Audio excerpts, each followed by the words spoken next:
한국은 사기꾼들이 매우 많은 나라입니다. 왜 그렇게 사기꾼들이 많을까요? 한국의 법이 사기꾼들을 키우는 거죠. 사기친 놈들이 또 사기치고 당한 놈들은 병신이라고 얘기합니다. 기업도 회생시키고 파산시키고 자기들은 빼돌리고 잘 처먹고 살고 피해자들은 죽도록 일하고 소송해도 돈 들여야 되니까 함부로 소송도 못하고 피해자들이 자신의 피해를 증명해야 되는 이 막장이 대한민국입니다. 시간이 지나면 지날수록 고소득 전문직들이 점점 두려워한답니다. 왜겠습니까? 이제 과거처럼 그들이 자신의 기득권을 공고히 하기 어렵기 때문입니다. 우리가 참 많은 생각들을 해야 됩니다. 이래저래 한국이라고 하는 나라에 엄청난 쇼크가 올 수밖에 없습니다. 시간이 지나면 지날수록요, 미국도 실업률이 올라가고 미국의 주식도 대폭락하는 시기가 옵니다. 그리고 미국이 그 대폭락을 겪고 난 이후에 6개월에서 12개월 뒤에 한국도 비슷한 쇼크를 겪게 됩니다. 미국이 경기 침체를 이제 겪게 되면 한국은 더 심한 충격을 겪을 거다라는 겁니다. 앞으로 우리는요, 더 엄청난 쇼크를 맞이할 수밖에 없습니다.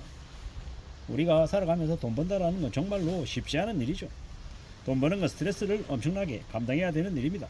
전쟁에서 이기는 심정으로 살아야 돈을 벌 수 있다는 겁니다. 정말 마음 굳게 먹고 움직여야 됩니다. 공부 열심히 하고 또 어떻게 살아갈지 잘 궁리해야 됩니다. 인생에 정답이 있는 것처럼 얘기하는 놈들 중에 사기꾼이 아닌 놈들이 없습니다. 자기 말만 믿으면 잘 될 수 있다라고 얘기하고 한 100억씩 50억씩 돈 벌게 해준다라고 얘기한 놈 치고 정직한 사람이 없다라는 겁니다. 죄를 지어도 돈만 내면 죄가 줄어드는 세상이 지금의 세상입니다. 우리는요, 부지런히 공부하며 살아야 됩니다. 돈을 많이 벌기 위해서요? 아니요, 세상에 다하지 않기 위해서입니다. 유튜브에서 조회수가 가장 많은 건 뭐다? 부자 얘기하는 유튜브입니다.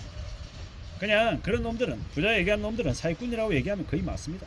앞으로요, 대기업도 자금줄이 말라가지고 난립니다. 대형마트도요, 점점 폐업하고 있는 게 지금의 상황입니다. 앞으로요, 많은 이들이 파산하고 경매 신세 당한다라는 겁니다. 뱅크런도 있을 거고요. 지금도 사람들이 돈이 급해서 돈이 필요해서 난린데 집값이 오른다고요? 웃기는 소리 하지 말라는 겁니다. 대출이 안 나오면요, 집값이 떨어질 수밖에 없고 돈 필요한데 집 안 팔고 버틸 수 있는 사람들이 몇이나 되냐라는 겁니다. 참 많은 생각들을 해야 됩니다. 우리는요, 점점 더 조심 또 조심하며 살아야 됩니다. 사기 안 당하려고 조심해야 되는 시대가 지금의 시대라는 겁니다. 참 웃긴 게요, 부모가 부자면 자식도 부자인 세상입니다.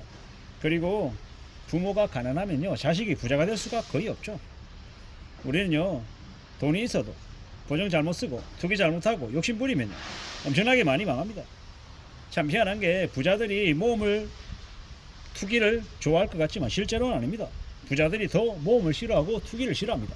확실하게 따져보고 또 확인하고 또 점검하고 무지하게 의심을 많이 합니다. 왜냐? 돈이 조금만 있다고 얘기해도 사기꾼들이 부자들에게 달라붙는 걸 부자들은 너무도 잘 알고 있습니다. 그래서 항상 경계심을 가지고 삽니다. 그렇게 해도 경계심을 가져도 부자들이 사기를 당하는 경우도 너무도 많기 때문에 스스로 의식하고 조심하고 또 조심하려고 하죠. 앞으로 우리는요, 집값 폭락에 대비해야 됩니다. 대출이 안 나옵니다. 대출이 안 나오는데 문 부동산이고 주식이냐라는 겁니다. 아마도 2027년까지 대출이 GDP 대비 100% 밑으로 내려갈 때까지는 대출을 무지하게 줄일 겁니다. 올해까지 2024년까지 300조 전세금 때문에 집값이 하락한답니다. 그리고 2025년 하반기 시점부터 PF 대출로 인한 충격이 이제 서서히 온다라고 하죠. 결국은요, 대출이 안 나와서 부동산 가격이 내려갈 거다라고 봐야 됩니다. 고금리가 1년, 2년, 3년, 4년 누적되면요, 많은 사람들이 몰락할 수밖에 없다라는 겁니다. 지금도 대출금리가 높다고 난린데 좀 더 시간이 지나면요, 대출금리가 7%, 8%까지 올라갑니다. 평균이요. 지금은 한 5% 정도가 평균이죠. 스트레스 대출, 경기대응 완전 자본 적립 뭐 이런 것들로 가상금리가 붙으면 지금의 금리에서 한 3% 정도 업된다고 봐도 무방할 것 같습니다. 대출금리의 기준이 한 8%쯤 된다라고 하면 어떻게 되겠습니까? 많이 뒤집어지는 거죠. 분위기에 휩쓸려서 빚내서 무리하게 빚을 내서 부동산을 산 사람들이 미치는 겁니다. 돈도 없는데 사겠다고 까불었던 게 제정신이 아니었던 겁니다. 어처구니 없는 세상이죠. 돈이 없어서 난리 나는 게 지금의 시대입니다. 정신 바짝 차리고 지내야 됩니다. 부동산으로 쉽게 돈을 벌 거라고 착각하는데 대부분의 사람들은 부동산 투자해가지고 돈을 쉽게 못 법니다. 부동산으로 돈을 잠기게 만들고 돈이 묶여가지고 처치곤란한 사람들이 훨씬 더 많다라는 겁니다. 집값이 3배 4배 올랐다고 좋아들 하는 이들도 많은데 장부가치입니다. 실제로 팔아서 내 계좌에 현금이 꽂혀야 그게 내 거다라고 생각하는 게 맞다라는 겁니다. 지금은요 너무 욕심부리고 너무 과시하고 드러내는 게 아니라 조용히 입 다물고 그냥 소리 소문 없이 가만히 있는 게 최고입니다. 부자들 몸조심하듯이 지금은요 조용히 조심조심 지내야 된다는 겁니다. 부자가 되는 것보다 부자가 되어 있는 상태를 지키는 게 더 어렵다고 얘기하죠. 돈을 벌어도 그 번 돈을 까먹지 않고 유지하는 게 더 어렵다고 얘기합니다. 그게 지금의 시대입니다.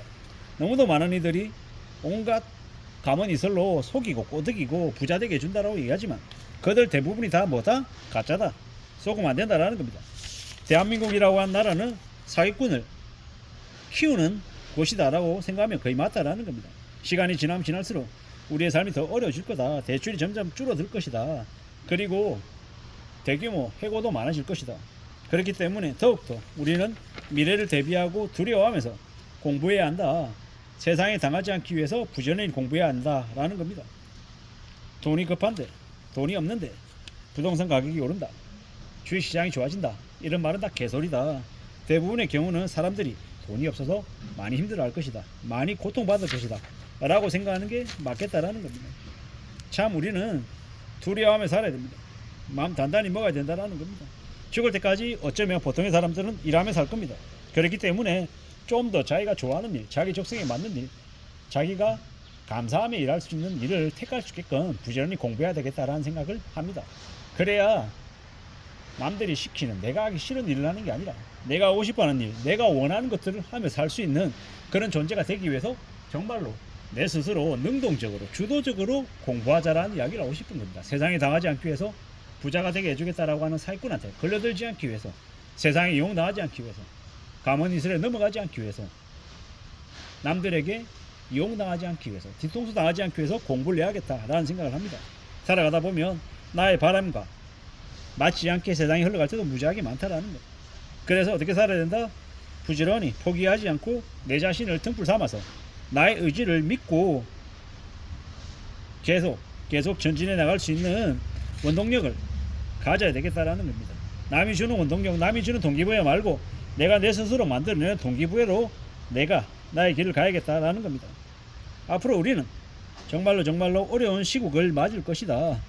대출금리가 적정금리가 한 8% 정도까지 된다라고 보고 어떻게 대응하며 살지를 궁리해야 될 것 같습니다. 지금은요 한국 경제 상황 대비 저금리입니다. 5% 6%도 앞으로 몇 년간은 그냥 일반적인 금리가 8%에서 10% 정도 될 거다라고 생각하고 대응하면서 살아가야 될 것 같습니다. 이상입니다.